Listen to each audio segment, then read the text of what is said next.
लेके चलो। तो रचनात्मक समाज की अवधारणा के अनुसार यह समाज के विकास की उस अवस्था को संदर्भित करता है जिसमें बड़ी संख्या में, बड़े अमाउंट में संभावित विरोधाभास मुखर और सक्रिय होते हैं। मतलब आपको सोसाइटी में क्या होता है, निगेटिव बोलने वाले मुखर या एक्टिव लोग आपको देखने को बोलेंगे, विरोध करेंगे, विरोधाभास की बातें करेंगे। और यह और भी सुस्पष्ट हो जाता है जब दलित और पीड़ित जो सामाजिक समूह के जो लोग होते हैं, जो पीड़ित और सामाजिक समूह के रूप में अपने राजनीतिक अधिकारों की जब मांग करे, तब और क्या होते हैं, लोग विरोध करते हैं उसका। ठीक, इस बात को राजनीति से जोड़ना नहीं, इसको तुमको पास होना है, उस हिसाब से सोचो, उस हिसाब से पढ़ो। Politics is the game of message, राजनीति संदेशों का खेल है, अरस्तु ने कहा था। तो उस संदेश में अपने दिमाग को नहीं ले जाना, पहले ध्यान से पढ़ना, क्योंकि तुमको नेट निकालना है। ठीक, अरस्तु ने क्या कहा था, politics is the game of message. नेता पहले मैसेज फैलाएगा, फिर उसका तो वैसे राजनीति करेगा कि दलित के घर में हत्या हो गई, सवर्ण के घर में हत्या हो गई, अब आपस में लड़वा देगा। तो नेताओं के चक्कर में ना पड़ें, इसको समझने की कोशिश करें जो तुम उनके काम आई। ठीक, रचनात्मक समाज की अवधारणा के अनुसार यह समाज के विकास की उस अवस्था को संदर्भित करता है जिसमें बड़ी संख्या में संभावित विरोधाभास मुखर और सक्रिय लोग होते हैं। यह और भी सुस्पष्ट और क्लियर तब हो जाता है जब दलित समाज के पीड़ित सामाजिक समूह के रूप में अपने राजनीतिक अधिकारों की, पॉलिटिकल डिमांड की बात वो करते हैं। किसानों और जनजातियों की उत्थान की भावना जब सामने आती है, क्षेत्रीय स्वायत्ता और आत्मनिर्णय के अधिकार की मांग आती है, पर्यावरण के रक्षा के लिए बात आती है, अर्थात आंदोलन और विकासशील देशों में महिलाओं के उत्थान के लिए आंदोलन, यह सब समकालीन समय में रचनात्मक समाज के उद्भव के संकेत हैं। ये सब स्थितियों से लोग गुजरे हुए हैं, ऐसा तत्कालिक समय पे ऐसा सिचुएशन हमने देखा है। तो सामाजिक आंदोलनों के रूप में जब सोशल मूवमेंट के बारे में आप सोचते हो, तो उस रूप में उनकी तीव्रता देशांतर और समयांतर के अनुसार और एक देश के भीतर स्थानांतर के अनुसार भिन्न हो सकती है। किस रूप में? सामाजिक आंदोलन के रूप में जब आप देखो इन सभी लोगों का, तो उनकी जो तीव्रता है वो देशांतर, मतलब अलग देश में अलग समय पे हुआ हो, समयांतर अलग अलग समय पे अलग अलग जगह घटा हो, तो उसके अनुसार एक देश के भीतर, मान ले भारत, इंडिया जो कि भारत है, तो एक देश के भीतर स्थानांतर अलग अलग समय और अलग अलग स्थान के अनुसार अलग अलग ये घटी हो, अलग अलग भिन्न हो सकती है। एक देश के विभिन्न क्षेत्रों में, अलग अलग रीजन में सामाजिक रूपांतरण के लिए आंदोलन की उपस्थिति एक रचनात्मक समाज का उद्भव इंगित करता है। अर्थात जिस समाज में, जिस जगह में, जिस राज्य में, जिस प्रांत में, जिस स्थान पर राजनैतिक प्रयास नहीं हुआ, और किसके लिए? तो आंदोलन, रचनात्मक समाज का, वहां पे आप क्या सामाजिक रूपांतरण अगर आप चाहोगे तो उसके लिए आपको राजनैतिक प्रयास करना पड़ेगा, सामाजिक प्रयास करना पड़ेगा। बिना सामाजिक प्रयास के, बिना राजनीतिक प्रयास के, जब तक ये दोनों ना मिल जाए, आप वहां पे परिवर्तन नहीं ला सकते। तो सामाजिक रूपांतरण के लिए आंदोलनों की उपस्थिति एक रचनात्मक समाज का उद्भव इंगित करती है। Clear? Now we are going on the question. बताइए, यहाँ पे क्वेश्चन आपके सामने मैंने रखा। क्वेश्चन को पहले मैं पढ़ूंगा, उसके बाद में मैं आपको ऑप्शन दूंगा, इसीलिए पहले मैं क्वेश्चन को पढ़ता हूं। निम्नलिखित में से कौन सा कथन लेखक के अनुसार रचनात्मक समाज को इंगित करता है? किसके अनुसार? लेखक के अनुसार। ठीक, पहला, ध्यान से समझिए। अब यहाँ पे मैं लेखक के अनुसार रचनात्मक समाज को आपको बताना है। रचनात्मक समाज है, ठीक है, जो स्ट्रक्चर बेस्ड सोसाइटी है, उसको जो दर्शा रहा है, उसको जो इंगित कर रहा है, उसको बताना है। बट किसके हिसाब से? अकॉर्डिंग टू द ऑथर ने क्या कहा उसके हिसाब से, अपने हिसाब से नहीं। ठीक, पहला, एक समाज जहां विविध कला, रूप और साहित्यिक लेखन को प्रोत्साहन चाहता है। या चाहते हो? तो पहला चीज़ एक ऐसा समाज जहाँ विविध कला हो, रूप हो, साहित्यिक लेखन हो, वैसा चाहता है क्या लेखक? दूसरा, एक ऐसा समाज जहाँ सामाजिक असमानताएं एक आदर्श के रूप में स्वीकार की जाती हो। सामाजिक असमानताएं, सोशल डिफरेंसेस, ये बात तो नहीं बोला है, बोला है क्या? तुम लोग आंसर बताना। तीसरा, एक ऐसे समाज में जहां विरोधाभास एक बड़ी संख्या में मुखरित हो रहे होते हैं, क्या ये बात बोला है? विरोधाभास की बात, जब कोई अपने अधिकार की बात करे, जब कोई अपने पॉलिटिकल डिमांड की बात करे, तो क्या विरोध होता है? चौथा, एक ऐसे समाज में जहां दलित और शोषित वर्ग अपने मानव अधिकार और उत्थान के प्रति सचेत हो जाते हैं। तो दिए गए 4 ऑप्शन में से आपको बताना है, आपका ऑप्शन है यहां पे पहला, ऑप्शन नंबर 1। ऑप्शन नंबर 1 क्या कहता है? ए क्या कहता है? 1 2 3। बी क्या कहता है? केवल 4। सी कहता है 3 और 4। डी कहता है 2 और 4। तो आप बताइए, क्या इसका सही आंसर आप लेना चाहोगे? बताइए ध्यान से, सही उत्तर क्या होगा? कोशिश करो।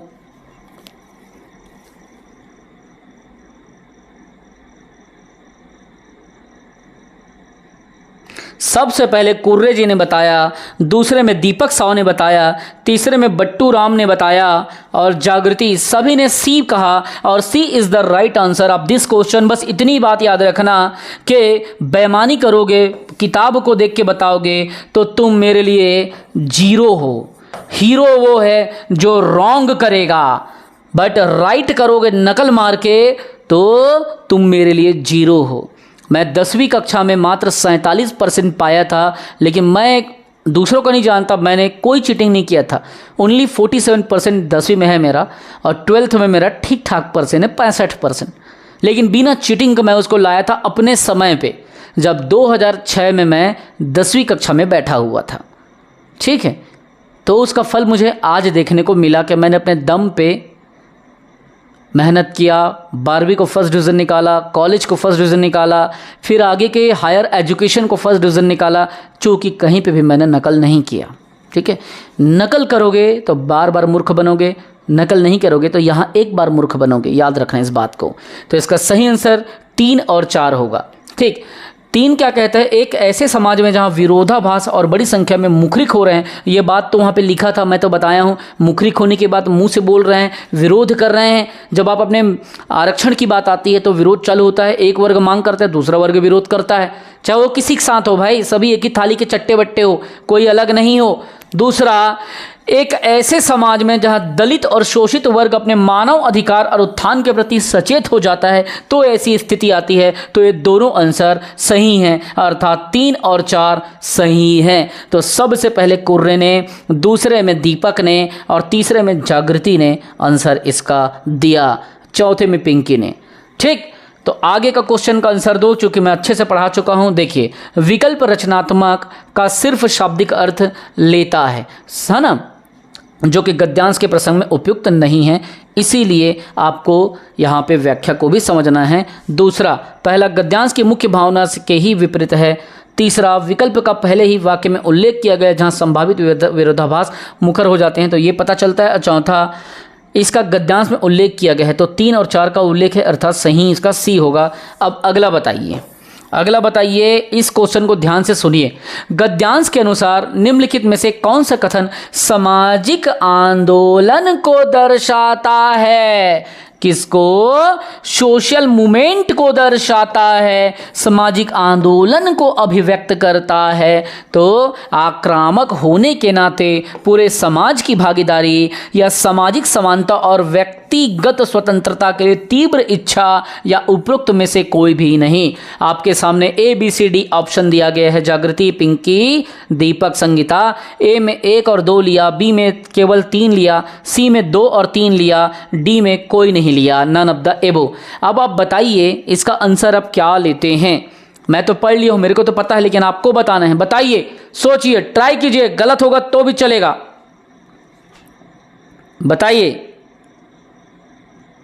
अरे गलत होगा तो भी चलेगा।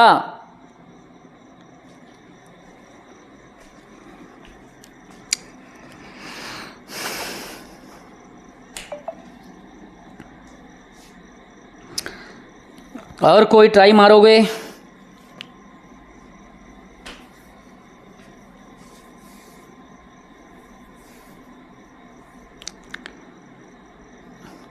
सबका आंसर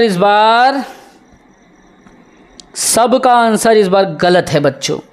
सभी ने गलत आंसर दिया है। जितने भी लाइव में जुड़े बच्चे हैं, सारे लाइव वाले बच्चों ने अपना आंसर गलत दिया है। चलो एक बार ध्यान से देख लो, ठीक, फिर पता चलेगा। गुड इवनिंग रोहित, क्लास में टाइम पे आया करो, पढ़ा करो। देखो इसको समझो, इसकी व्याख्या को देखो, फिर उसके बाद आपको पता चल जाएगा। ठीक है, देखिए यहाँ पे सामाजिक आंदोलन को आक्रामक होने की जरूरत नहीं है, इसलिए गलत है। व्याख्या देखिए। दूसरा क्या कहता है? गद्यांश की मुख्य भावना से मेल नहीं खाता। जो दूसरा है मेल नहीं खाता। पहला वाला ये क्या है? आक्रामक होने की जरूरत नहीं है, और इसमें क्या है? आक्रामक होने के नाते बोल रहा है, तो पहला गलत हो गया। पहला यहीं पे गलत हो गया। देखो समझो इस बात को, ये यहीं पे गलत हो गया। और दूसरा क्या कहता है? तो ये पूरे समाज की भागीदारी बोल रहा है, तो मुख्य भावना से मेल ही नहीं खा रहा है। पूरे समाज की भागीदारी में हर वर्ग कैसे भागीदारी लेगा, पूरा समाज कैसे भागीदारी लेगा? तो दूसरा भी गलत हो गया। तीसरा गद्यांश की भावना के अनुरूप है। तीसरा क्या कहता है? तीसरा कहता है सामाजिक समानता और व्यक्तिगत स्वतंत्रता के लिए तीव्र इच्छा ही सामाजिक आंदोलन को दर्शाता है। और इनमें से कोई नहीं, तो ये तो गलत है भाई। इनमें से तो 3 है ना, तो कोई नहीं करोल नहीं, तो सही आंसर 3 है, अर्थात केवल बी इसका सही आंसर होगा। और आप एक दूसरे का देखा देखी किए हो, ये केवल हिंदी में मिलेगा और आप इंग्लिश में समझ सकते हो। हिंदी को भी हम उतने परिशुद्ध के साथ नहीं बोलते हैं रोहित जी। हिंदी और इंग्लिश को आप समझ सकते हो, बेसिक सेंस में मिलता है। और आप उस टीचर से पढ़ो जो बेहतर पढ़ा सकता है। पेड को क्लास है, क्लास में रिकॉर्डिंग मिलेगा, लाइव मिलेगा, 3000 MCQs मिलेगा, स्टडी मटेरियल भी देंगे, ठीक, लेकिन केवल पेड स्टूडेंट को, बाकी को नहीं। तो इसका सही आंसर क्या हो गया? देखिए यहाँ पे सामाजिक आंदोलन को आक्रामक होने की जरूरत नहीं, इसलिए ए कथन गलत है। दूसरा गद्यांश की मुख्य भावना से मेल ही नहीं खा रहा है। तीसरा ये अनुरूप है, इसलिए बी सही हो गया। क्वेश्चन नंबर 3 को आंसर करना है आपको। क्वेश्चन नंबर 3 आपके सामने है, ध्यान से समझना है आपको, ठीक। देखिए गद्यांश के संदर्भ में निम्नलिखित कथनों पर विचार कीजिए। तीसरा क्या कह रहा है? गद्यांश के संदर्भ में निम्नलिखित कथनों पर विचार करना है। पहला, ध्यान से सुनो फिर आंसर करना बच्चों। एक रचनात्मक समाज की दिशा में, अर्थात एक अच्छे समाज के बारे में बात कर रहा है। एक रचनात्मक समाज की दिशा में अग्रसित होने के लिए, मतलब बढ़ने के लिए यह आवश्यक है कि बहुत सारे सामाजिक आंदोलन सदैव चलते रहें। पहला बात बोल रहा है सदैव चलते रहें, देख लीजिए, ठीक। दूसरा, क्योंकि ये रचनात्मक समाज की बात कर रहा है। दूसरा, एक रचनात्मक समाज के लिए संभावित विरोधाभास और संघर्ष का होना अधिक आवश्यक नहीं है बोल रहा है। तो कौन सा कथन सही होगा इन दोनों कथन में से? ठीक, इस बात को आपको क्या करना है? बताना है इस बात को। पहला केवल 1, दूसरा बी मतलब दूसरा केवल 2, तीसरा ए और 1 और 2, और डी ना तो 1 और ना ही तो 2। तो इसमें बताइए सही आंसर क्या लगता है, उस हिसाब से हम आगे बढ़ेंगे। बताइए।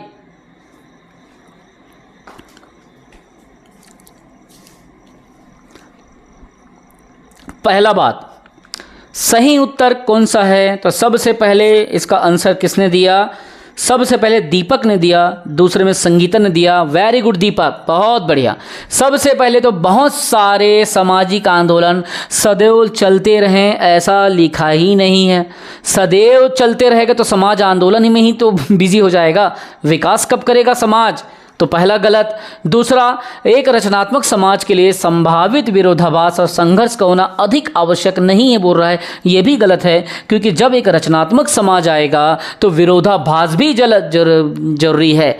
गलत होगा तो विरोध करो, जिंदा हो तो जिंदा होने का प्रमाण दो, तो विरोधाभास जरूरी है। और संघर्ष का होना अधिक आवश्यक नहीं बोल रहा है, तो जब तक विरोधाभास नहीं होगा, जब तक कॉन्फ्लिक्ट पैदा नहीं होगा, एक रचनात्मक समाज का विकास नहीं होगा। तो ये दोनों गलत है। तो आंसर इज व्हाट? डी, ना तो एक और ना ही तो दो। सबसे पहले दीपक ने इसका सही आंसर बताया। Deepak, very good, I am proud of you, बहुत बढ़िया। अगर तुमने चीटिंग नहीं किया है तो वेरी गुड। अब आगे इसको किताबी भाषा में इसका व्याख्या को समझो। ठीक, मैंने जैसा समझाया उस तरीके से ज़्यादा अच्छे से याद होगा। लेकिन देख लो, एक और दो कथनों की तुलना दृष्टि से जब देखें, तुलना करके, तो उनमें तर्क पलट जाता है। और गद्यांश में भी ऐसा कुछ स्पष्ट रूप से नहीं लिखा हुआ है, इसलिए एक और दो दोनों ही गलत हो गया। ठीक, और डी इसका सही आंसर है। चौथा बताओ, चौथा को ध्यान से देखो, क्वेश्चन नंबर 4। गद्यांश के अनुसार निम्नलिखित में से कौन से सामाजिक आंदोलन के उदाहरण हैं? कौन से सामाजिक आंदोलन के उदाहरण हैं भाई? पहला, ध्यान से पढ़िए और उसके बाद आंसर कीजिए। किसानों और जनजातियों के उत्थान की लहर, पहला। दूसरा, क्षेत्रीय स्वायत्तता और आत्मनिर्णय के लिए आंदोलन। तीसरा, पर्यावरण का आंदोलन। चौथा, महिला का आंदोलन। तो इन कूटों में सही उत्तर को पहचान करना है। तो बताइए आप, इसका सही उत्तर क्या होगा? बताइए। ए बी सी डी में, ए में 1 2 3, बी में 2 3 4, है ना, ये इसको भी उठा लिया है। सी में 1 2 4 और उपरोक्त सभी। इसका सही आंसर क्या होगा बताइए।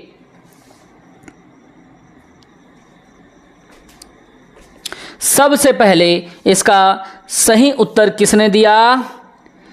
सबसे पहले इसका उत्तर सभी ने अच्छा प्रयास किया। इसका आंसर डी होगा। क्यों? क्योंकि इसमें हमने देखा किसानों और जनजाति के उत्थान की बात आया है। अगर क्षेत्रीय स्वायत्तता और आत्मनिर्णय के लिए भी एक आंदोलन जरूरी है बोला। अगर हम लड़ेंगे ही नहीं तो हम जीतेंगे कैसे? पर्यावरण की बात भी उसमें लिखा है, महिला आंदोलन की बात भी लिखा है। तो डी इसका सही आंसर हो जाएगा। इन सब का स्पष्ट रूप से गद्यांश की तीसरी पंक्ति में उल्लेख किया गया है। तो डी इसका सही उत्तर हो जाएगा। अब यहाँ पे बताइए क्वेश्चन नंबर 5। क्वेश्चन नंबर 5 को ध्यान से सुनिएगा और आंसर आपको करना है। और यहाँ से यूनिट 3 खत्म होता है। ठीक है, लेकिन फिर भी मैं इसका कल एक बार और मैराथन चलाऊंगा 2 से 3 घंटे का। क्वेश्चन नंबर 3 देखिए, निम्नलिखित में से किसको आंदोलनों के विभिन्न सामाजिक उद्देश्य के सबसे उपयुक्त रूप में वर्णित किया जा सकता है? तो आंदोलन के सामाजिक उद्देश्य के रूप में आपको वर्णित करना है, मतलब शो करना है, बताना है। एक, रचनात्मक समाज का दर्जा प्राप्त करने की इच्छा। दूसरा, अधिकार प्राप्त करने के लिए। तीसरा, सामाजिक चेंजेस के लिए, सोशल चेंजेस के लिए। और निम्नलिखित में से सही उत्तर को आपको बताना है। पहला, ए में 1 और 2 है, बी में 2 और 3 है, सी में 1 और 3 है, डी में केवल 3 है। तो बताइए क्या इसका सही आंसर होगा? बताइए क्या इसका सही आंसर होगा? पांचवा का बताइए इसका।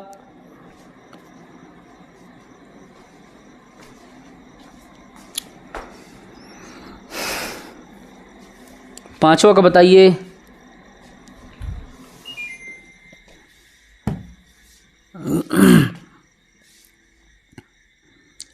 पांचवा का बी, केवल कुर्रे ने सही आंसर दिया है। 2 और 3 ही इसका सही उत्तर होगा। कैसे? तो देखिए, 2 और 3 में क्या दिखा रहा है? बी में 2 और 3। तो एक रचनात्मक समाज का दर्जा प्राप्त करने के लिए केवल दर्जा प्राप्त करना उद्देश्य नहीं है, अधिकार प्राप्त करने की बात आ रही है, सोशल चेंजेस करने की बात आ रही है। तो सही उत्तर इसका क्या हो जाएगा? बी हो जाएगा, 2 और 3। ठीक है, अब लास्ट में देखिए इस व्याख्या को। पहला कथन कहता है कि किसी भी आंदोलन का स्पष्ट उद्देश्य नहीं है। दूसरा का दूसरी पंक्ति में उल्लेख किया गया है सामाजिक रूपांतरण या सोशल चेंजेस या परिवर्तन, आखिरी पंक्ति में उल्लेख किया गया है। तो बी इसका सही आंसर है। ठीक, सबसे लास्ट क्वेश्चन को आपको बताना है। ये सबसे लास्ट क्वेश्चन हो गया इसका। कल एक बार मैं रिवीजन और कराऊंगा, कुछ क्वेश्चन और आपके बीच रखूंगा, फिर परसों से हम लोग करेंगे। हड़बड़ी मत करो बेटो। मैं चाहता तो 1 महीने में 3 यूनिट ख़त्म किया हूँ ना, मैं चाहता तो 9 यूनिट ख़त्म कर सकता हूँ, लेकिन मेरे हिसाब से चलो मैं परीक्षा के पहले पूरा कोर्स ख़त्म कराऊंगा, बशर्ते हड़बड़ी करोगे तो गड़बड़ी हो जाएगा। ठीक है, इसको बताइए, निम्नलिखित में से किसको गद्यांश के सबसे उपयुक्त शीर्षक के रूप में मान सकते हो? उपयुक्त शीर्षक बताना है। पहला, रचनात्मक समाज और सामाजिक आंदोलन। दूसरा, सामाजिक आंदोलन रचनात्मक समाज की पहली शर्त है। तीसरा, सामाजिक आंदोलन। या चौथा, उपयुक्त में से कोई नहीं। क्या इसका आंसर होगा? गद्यांश के शीर्षक को बताना है। 6 का क्या होगा? जल्दी करो रे, जल्दी करो। अब मेरा पैर भी, मेरा थाई, मेरा गला, मेरा हाथ, ये सब बार बार उठाने में ये सब का फटा पड़ा है। अब जल्दी करो महुल विदा देवा, फटाक से आंसर देवा। सबसे पहले सही आंसर किसने दिया है? बताओ बताओ।